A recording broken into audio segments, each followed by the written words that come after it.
Today I'm sitting in a very uncomfortable position that I'm sitting on a suitcase and I'm doing this video. Sunlight போறதுக்கு முன்னாடி video எடுக்கவும் வேணும்.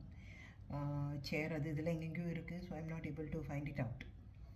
ஆமாம், நான் வந்து பண்ணிகிட்ருக்கிற வீடியோ எல்லாமே என் மனசில் என்ன பட்டுதோ, எனக்கு என்ன எக்ஸ்பீரியன்ஸ் இருக்கோ அதை அப்படியே உண்மையாக சொல்கிறேனே தவிர அதில் எதுவுமே வந்து ஜாடகடையெல்லாம் கிடையாது. So whatever I feel in my heart I am telling it to. There are few more videos எனக்கு அப்லோட் பண்ணணும். முன்னாடி பண்ணிகிட்டு இருந்ததை வச்சுட்டு அது வந்து கொஞ்சம் டைம் எடுக்கும். ஸோ இன்றைக்கி நான் வந்து பேச போகிறது வந்து லக்கு. நம்ம ஜென்ரலாக சொல்லுவோம், பாருடி அவளை பாருடி, அவள் என்ன பெரிய லக்கி, அவளுக்கு புருஷன் இருக்கான், அவன் நல்லா சம்பாதிக்கிறான், அவள் குழந்தைக்கு கல்யாணம் பண்ணி கொடுத்தாச்சு, அவளுக்கு கார் இருக்குது. இப்படி நம்ம ரொம்ப மெட்டீரியலிஸ்டிக்காக ஒவ்வொருத்தரையும் பற்றி லக்கு லக்கு லக்கு லக்கு லக்குன்னு சொல்லுவோம் இல்லைங்களா? ஆனால் ஆக்சுவலி என்னை பொறுத்தவரை லக்குன்னு அது கிடையவே கிடையாது. என்னை பொறுத்தவரை லக்குன்னா என்னென்னா, it is an universal blessing given at an unexpected time when there is a consistent hard work to achieve the goal.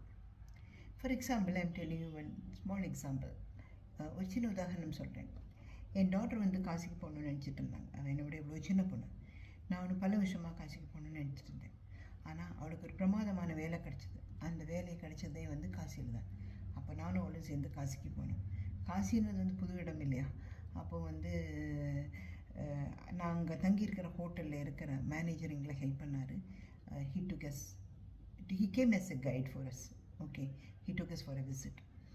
நாங்களும் விஸ்வநாதரை போய் பார்த்தோம். உங்களுக்கு தெரியுமா, இந்த விஸ்வநாதரை வந்து ஒரு கீழே தான் வச்சுருப்பாங்க.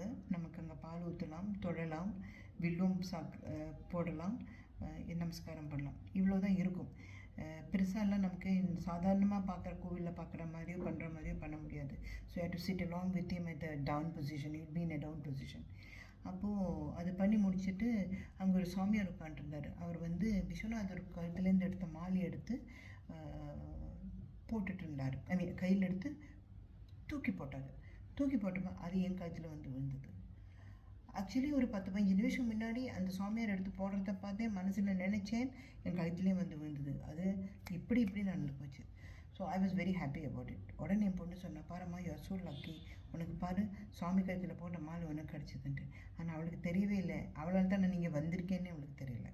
So what we generally think is, we think that அவங்க லக்கி, இவங்க லக்கி இப்படி சொல்லிட்டு இருப்போமே தவிர ஆக்சுவலாக நம்மளோட லக்கை பற்றி நமக்கு தெரியவே செய்யாது. இப்போ என் டாட்டர் இல்லைன்னா நான் வந்து இருக்க மாட்டேன் இல்லையா? நீங்களும் கொஞ்சம் யோசிச்சு பாருங்கள். நான் சொல்கிற லக்கோட கான்செப்டும் அந்த டெஃபினேஷனும் கரெக்டு தானே? நமஸ்காரம்.